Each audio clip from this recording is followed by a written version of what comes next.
Hello friends, welcome back to Sheri's world of taste and talents. പുതിയൊരു എപ്പിസോഡിലേക്ക് എല്ലാവർക്കും സ്വാഗതം. അപ്പോൾ ഇന്ന് ഞാൻ വന്നിട്ടുള്ളത് റമദാൻ റെസിപ്പി ആയിട്ടാണ്. അത് റമദാൻ സ്നാക്കാണ്. എണ്ണയിലൊന്നും പൊരിക്കാതെ വറുക്കാതെ പെട്ടെന്ന് ഉണ്ടാക്കിയെടുക്കാൻ പറ്റുന്ന ഒരു വളരെ ടേസ്റ്റി ആയിട്ടുള്ള ഡിഷാണ്. മുതിർന്നവർക്കും കുട്ടികൾക്കൊക്കെ ഒരുപോലെ ഇഷ്ടമാവും. അങ്ങനത്തെ ഒരു ഡിഷാണ്. വളരെ എളുപ്പത്തിൽ ഉണ്ടാക്കിയെടുക്കാൻ പറ്റും. കൂടുതൽ ഇൻഗ്രീഡിയൻസിൻ്റെ ഒന്നും ആവശ്യമില്ല. മെയിനായിട്ട് ഇതിൻ്റെ എന്താ വെച്ച് കഴിഞ്ഞാൽ നമുക്ക് എണ്ണയിൽ വറുക്കോ പൊരിക്കോ ഒന്നും വേണ്ട, ഉണ്ടാക്കിയെടുക്കാൻ പറ്റും. ഓക്കെ, അപ്പോൾ അതെങ്ങനെ ഉണ്ടാക്കുന്നത് നോക്കാം. അതിന് വേണ്ടിയിട്ട് ഞാനിവിടെ ആദ്യം ഒരു തവ എടുത്തിട്ട് വെച്ചിട്ട് അതിലോട്ട് ഓയിൽ ഒഴിച്ചു കൊടുക്കുന്നുണ്ട്. നിങ്ങൾക്ക് വേണമെങ്കിൽ കോക്കനട്ട് ഓയിൽ യൂസ് ചെയ്യാം. ഞാനിവിടെ കുക്കിംഗ് ഓയിലാണ് യൂസ് ചെയ്യുന്നത്. അതിനുശേഷം അതിലോട്ട് സവാള ഇട്ട് കൊടുക്കുകയാണ്. അതായത് സവാള എന്ന് പറയുമ്പോൾ ഞാൻ വലിയൊരു സവാളയാണ് എടുത്തിട്ടുള്ളത്. ഇപ്പൊ നിങ്ങൾക്ക് കാണുന്ന ഒരു വൈറ്റ് സവാളയാണ് ഞാൻ എടുത്തിട്ടുള്ളത്. നിങ്ങൾക്ക് കുഴപ്പമില്ല, നോർമൽ ഇന്ത്യൻ സവാള, ആ പിങ്ക് കളറിലെ സവാള എടുത്താലും മതി കേട്ടോ, നല്ല ടേസ്റ്റ് ആണ്. ഇപ്പൊ വലിയൊരു സവാളയാണ് ഞാൻ എടുത്തിട്ടുള്ളത്.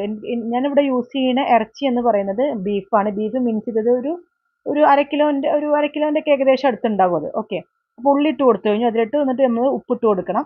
ഉള്ളിക്ക് ഏകദേശം ഒന്ന് കളർ മാറി വന്നിട്ടുണ്ട്. അപ്പോൾ ഉപ്പിട്ട് കൊടുത്തു കഴിഞ്ഞിട്ടുണ്ട്. പിന്നെ അതിലോട്ട് ഈ ഉള്ളിക്ക് ആവശ്യമുള്ള ഇഞ്ചി വെളുത്തുള്ളി പേസ്റ്റ്. അപ്പം നിങ്ങളുടെ ഇറച്ചിയുടെ ക്വാണ്ടിറ്റിക്ക് അനുസരിച്ചിട്ട് വേണം നിങ്ങൾ ഉള്ളി ഇതൊക്കെ സാധനങ്ങളൊക്കെ ഇൻഗ്രീഡിയൻസ് ഒക്കെ എടുക്കാൻ കേട്ടോ. അപ്പോൾ എനിക്കിപ്പോൾ എത്ര ഉള്ളി എന്ന് പറയാൻ പറ്റും, ബിക്കോസ് ഞാൻ വലിയൊരു ഉള്ളിയാണ് എടുത്തിട്ടുള്ളത്. പിന്നെ ഞാൻ പൊടിയായിട്ട് അരിഞ്ഞ് പച്ചമുളക് ഇട്ട് കൊടുക്കുന്നുണ്ട്. അതിൽ നന്നായിട്ട് അത് സോട്ടാക്കി എടുക്കുക. നമ്മൾ ഈ വെള്ള ഉള്ളി എത്ര സോട്ടാക്കിയാലും ബ്രൗൺ കളർ ആവില്ല, ഏകദേശം ഇങ്ങനെയൊക്കെ ആവുള്ളൂ. അപ്പോൾ അത് നമ്മൾ സോട്ടായിട്ടില്ലെന്ന് വിചാരിക്കും, പക്ഷെ സോട്ടായിട്ടുണ്ട്.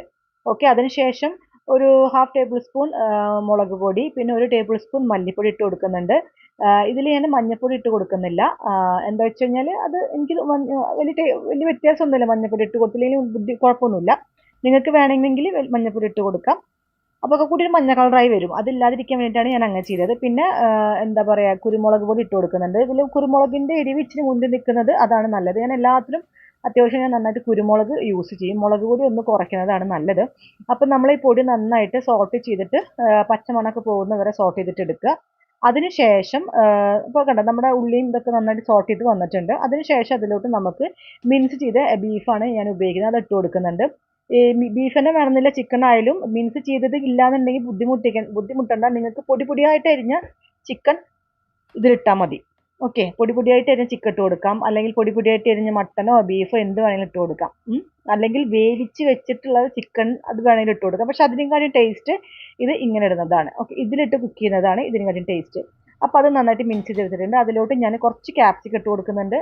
ഈ ക്യാപ്സിക്കം ഇഷ്ടമില്ലാത്തവർക്ക് മാറ്റി വയ്ക്കാം.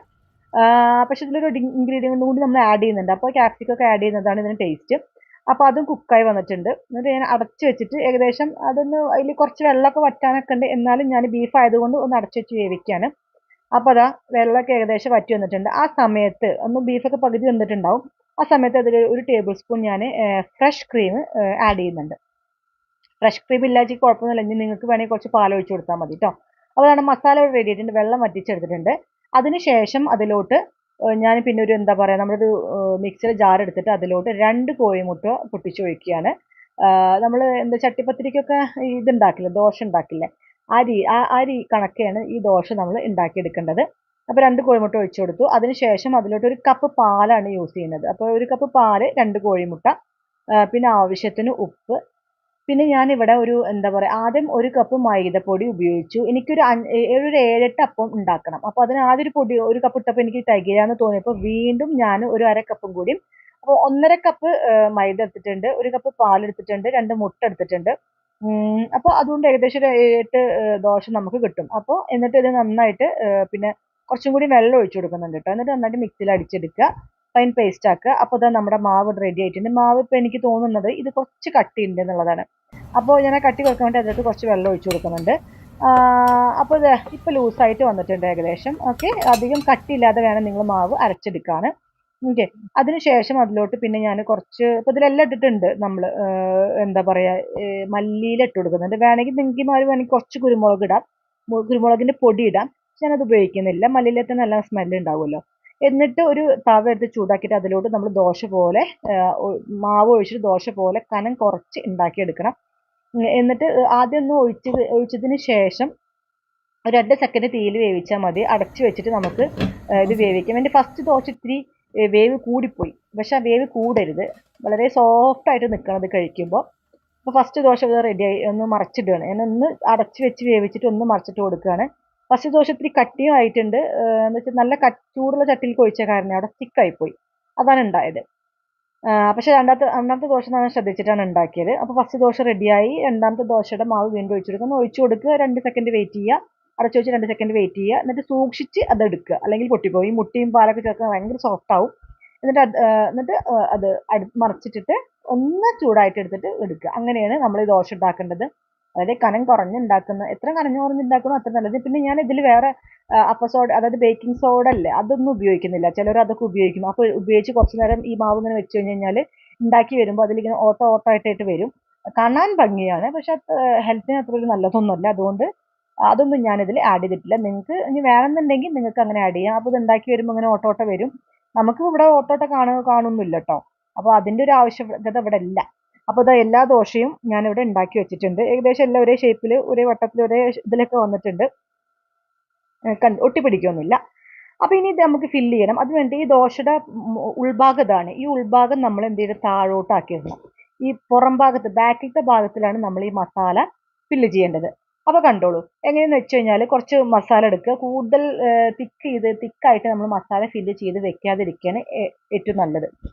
അപ്പോൾ ഇത് ഭയങ്കരമായിട്ട് പൊങ്ങി നിൽക്കും. അപ്പോൾ മടക്കാനും ഉണ്ടാക്കാനൊക്കെ ബുദ്ധിമുട്ടാണ്. അപ്പോൾ 2 സൈഡിൽ നിന്ന് ഇങ്ങനെ ഫോൾഡ് ചെയ്യുക. അപ്പോൾ ഫോൾഡ് ചെയ്യുമ്പോൾ നമ്മുടെ ഇതിൻ്റെ എന്താ പറയുക, ഈ മസാല വെച്ച ആ തലഭാഗമല്ലേ, തലഭാഗം ഇങ്ങനെ പോയിന്റ് ചെയ്തിട്ട് വന്നിട്ട് അതിൻ്റെ വാലിൻ്റെ ഭാഗം ഇങ്ങനെ വിടർന്ന് വരണം. അപ്പോൾ നിങ്ങൾ ഫസ്റ്റ് ചെയ്യുമ്പോൾ ചിലപ്പോൾ നിങ്ങൾക്കത് ശരിയായിക്കോണമെന്നില്ല. പക്ഷെ 1-2 ചെയ്യുമ്പോൾ നിങ്ങൾക്ക് ഏകദേശം ഐഡിയ കിട്ടും. അതിൻ്റെ വാലിൻ്റെ, ഇപ്പോൾ ഈ ഫസ്റ്റ് ഞാൻ ചെയ്തതിൻ്റെ വാൽഭാഗം അധികം വിടർന്നു വന്നിട്ടില്ല. പക്ഷെ പിന്നീട് ഞാൻ ചെയ്തപ്പോൾ ശരിയായി വന്നിട്ടുണ്ട്. എന്നിട്ട് ഈ വാൽഭാഗത്തിൻ്റെ 2 അറ്റങ്ങൾ നമ്മൾ ഇതിൻ്റെ ഉള്ളിലോട്ട് മടക്കി വയ്ക്കുക. അപ്പോൾ നമുക്കിത് ശരിക്കൊരു സമൂസയുടെ ഷേപ്പ്, ഒരു ട്രയാങ്കിൾ ഷേപ്പിൽ, ഏകദേശം ഒരു ട്രയാങ്കിൾ ഷേപ്പിൽ ഈ സാധനം നമുക്ക് കിട്ടും. അപ്പോൾ ഞാൻ ഒന്നും കൂടി കാണിച്ചു തരാം. അടുത്തത് ഇതുപോലെ ദോശ കമിഴ്ത്തിയിട്ടാണ് ചെയ്യുന്നത്. എന്നിട്ട് അതിലോട്ട് മസാലേൻ്റെ ഒരു ഭാഗത്ത് മസാല വെച്ചിട്ട് 2 സൈഡിൽ നിന്ന് ഇങ്ങനെ ഫോൾഡ് ചെയ്ത് 2 സൈഡും ഫോൾഡ് ചെയ്യണം. ഓക്കെ, 2 സൈഡും ഫോൾഡ് ചെയ്തിട്ട് അതിൻ്റെ മസാല വെച്ചതിൻ്റെ ആ തലഭാഗം നല്ല പോയിന്റ് ആയിട്ട് വന്നാൽ അത്രയും നല്ലത്. മാക്സിമം നിങ്ങൾ ട്രൈ ചെയ്ത്, ചിലപ്പോൾ എല്ലാം കിട്ടിക്കോണമെന്നില്ല. എന്നിട്ട് അതിൻ്റെ വാൽഭാഗം എന്താ പറയുക, നല്ല ഇങ്ങനെ വിടർന്ന് വരണം. അതാണ് അതിൻ്റെ ഏകദേശം ഒരു ഭംഗി. അപ്പോൾ എല്ലാം അങ്ങനെ ട്രൈ ചെയ്യാൻ ശ്രമിക്കുക, കിട്ടാൻ ശ്രമിക്കുക. എല്ലാവർക്കും കിട്ടിക്കോണമെന്നില്ല, പക്ഷെ രണ്ടും നല്ല ചെയ്ത് കഴിയുമ്പോൾ നിങ്ങൾക്ക് അത് ശരിയായി വരും. ഇപ്പോൾ ഇതിൻ്റെ വാൽഭാഗം നന്നായിട്ട് പോയിൻ്റായിട്ട് വന്നിട്ടുണ്ട്, കാണുന്നില്ലേ? എന്നിട്ട് അത് മടക്കി വെക്കുക. എന്നിട്ട് ആ വാൽഭാഗത്തിൻ്റെ 2 അറ്റം എടുത്തിട്ട് നമ്മൾ ഉള്ളിലോട്ട് മടക്കുക. ഈ വീഡിയോയിൽ കാണുന്ന പോലെ തന്നെ നിങ്ങൾ ചെയ്താൽ മതി. അപ്പോൾ അതായത് നമുക്ക് ഏകദേശം ഒരു സമൂസര അതുപോലെ വന്നിട്ടുണ്ട്. അങ്ങനെ എല്ലാം അതും ഞാൻ ചെയ്തെടുത്തിട്ടുണ്ട്. കൂടെ തന്നെ ഒരു കിഴി പോലെ ഉണ്ടാക്കിയിട്ടും വെച്ചിട്ടുണ്ട്. അതൊരു ഭംഗിക്ക് വേണ്ടി ചെയ്തതാണ്. അപ്പോൾ ഞാൻ നമ്മുടെ എയർ ഫ്രയർ ഒരു 15 മിനിറ്റ് പ്രീ ഹീറ്റ് ചെയ്തു. എന്നിട്ട് അതിലോട്ട് ഇത് ഓരോന്ന് വെച്ച് കൊടുക്കുകയാണ്. ഓക്കെ, നമ്മൾ എണ്ണ തടവിയിട്ട് വേണം, ഓയിൽ കൊണ്ട് തടവിയിട്ട് വേണം നമ്മൾ ഇതിൻ്റെ ഉള്ളിൽ ഇത് വെച്ച് കൊടുക്കണം. എയർ ഫ്രയർ ഇല്ലാത്തവർ ഒരു തവ ചൂടാക്കുക. അതിൻ്റെ അടിയിൽ വേറൊരു എക്സ്ട്രാ തവ വയ്ക്കുക, നല്ലത് അടി പിടിക്കാതിരിക്കാനാണ്. പ്രീ ഹീറ്റ് ചെയ്യുക. തവ ഒന്ന് ആദ്യം ചൂടാക്കി വെക്കുക. എന്നിട്ട് അതിൻ്റെ മുകളിൽ എണ്ണ തടവിയിട്ട് ഈ സാധനം അതിൻ്റെ മുകളിൽ വെച്ച് കൊടുക്കുക. ഈ ഉണ്ടാക്കി വെച്ച ഓരോ അപ്പങ്ങളും അതിൻ്റെ മുകളിൽ വെച്ച് കൊടുക്കുക. നമ്മളിത് വെച്ച് കഴിഞ്ഞാൽ ഇതിൻ്റെ മുകളിൽ ചീസ് ആഡ് ചെയ്യുന്നുണ്ട്. അതുപോലെ തന്നെ ചീസ് എയർ ഫ്രയറിൽ വെക്കുകയാണെങ്കിലും തവയിൽ വെക്കുകയാണെങ്കിലും ചീസ് ആഡ് ചെയ്യുക. അപ്പോൾ അടി കട്ടിയുള്ള തവ എടുക്കാൻ നിങ്ങൾ ശ്രമിക്കുക. അടി കട്ടിയുള്ള തവയാണെങ്കിൽ അതിൻ്റെ അടിയിൽ എക്സ്ട്രാ ഒരു തവയും കൂടി വെക്കുക. അപ്പോൾ അതൊന്ന് ചൂട് കയറി പിന്നെ തവയ്ക്ക് കയറുള്ളൂ. അപ്പോൾ അടി പിടിക്കാതെ നോക്കണം, അത്രേ ഉള്ളൂ. ചെറുതായിട്ട് എണ്ണ തടവിയിട്ട് ഒന്ന് ബ്രഷ് ചെയ്ത് കൊടുത്തിട്ട് ഈ സാധനം അപ്പങ്ങൾ അതിൽ വെച്ച് കൊടുത്താൽ മതി. അപ്പോൾ അതാ നമ്മുടെ എയർ ഫ്രയറിൽ ഫസ്റ്റ് ട്രിപ്പ് ഉണ്ടാക്കി കഴിഞ്ഞു. രണ്ടാമത്തെ ട്രിപ്പ് ഇതാ കിഴിന്ന് ഉണ്ടാക്കിയെന്ന് ഞാൻ പറഞ്ഞില്ല. രണ്ടാമത്തെ ട്രിപ്പും വെക്കുകയാണ്. അതിൻ്റെ മുകളിൽ ഞാൻ ചീസ് വെച്ച് കൊടുക്കണം. മൊസറല്ല ചീസാണ്, നോർമൽ ചീസ് വെച്ചാലും മതി. ഇനി നിങ്ങൾക്ക് മസാല ഫില്ലിംഗ് ഇല്ലേ, അത് കവർ ചെയ്യുമ്പോൾ അതിൻ്റെ ഉള്ളിൽ വേണമെങ്കിൽ മസാലയുടെ കൂടെ ഓരോ കഷ്ണം ചീസ് വെച്ച് കൊടുക്കാം. ഉള്ളിൽ ചീസ് വെച്ച് കൊടുക്കാം. മസാലയുടെ ഉള്ളിൽ ഇത് കവർ ചെയ്യുമ്പോൾ ദോശ കൊണ്ട് കവർ ചെയ്യില്ല മസാല, അപ്പോൾ അങ്ങനെ വെച്ചുകൊടുക്കാം. അത് വേണ്ടാന്നുള്ളവർക്ക് മുകളിൽ വെച്ചുകൊടുക്കാം. മുകളിൽ വെച്ച് കൊടുത്തിട്ട് അതിങ്ങനെ മെൽറ്റായിട്ട് വരുമ്പോൾ അതിൻ്റെ കളർ, ഒരു ബ്രൗൺ കളറൊക്കെ മാറി വരുമ്പോൾ കാണാൻ നല്ല ഭംഗിയാണ്. അപ്പോൾ കുട്ടികൾക്കൊക്കെ കാണാനൊക്കെ നല്ല ഭംഗിയാണ്. എല്ലാം എന്താ പറയുക, ഒരു ബ്രൗൺ കളറൊക്കെ ആയിട്ട് വരും നമ്മൾ ഇത് മെൽറ്റായിട്ട് വരുമ്പോൾ.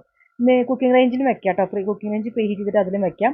എയർ ഫ്രയറിൽ വെക്കുകയാണെങ്കിൽ നിങ്ങൾ മിനിമം ഒരു 13 മിനിറ്റ്സ്, 10 മിനിറ്റ് ഒക്കെ വെച്ചാൽ മതി. അപ്പോഴത്തേന് ഇതങ്ങനെ ആയി കിട്ടും നിങ്ങൾക്ക്. അപ്പോൾ എല്ലാം ഉണ്ടാക്കി തന്നിട്ടുണ്ട്. വളരെ ടേസ്റ്റാണ്, കാണുമ്പോൾ നിങ്ങൾക്ക് മനസ്സിലാവുമല്ലോ.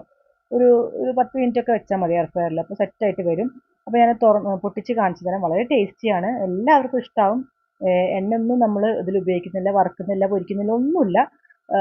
ഓക്കെ, അപ്പോൾ കാണുമ്പോൾ തന്നെ നിങ്ങൾക്ക് മനസ്സിലാവും നല്ല ടേസ്റ്റ് ആയിട്ടുള്ള ഡിഷാണ്. നിങ്ങൾ എല്ലാവരും വീട്ടിൽ ട്രൈ ചെയ്ത് നോക്കുക. നിങ്ങൾക്ക് എന്താ പറയുക തീർച്ചയായിട്ടും ഇഷ്ടമാവും. Thanks for watching.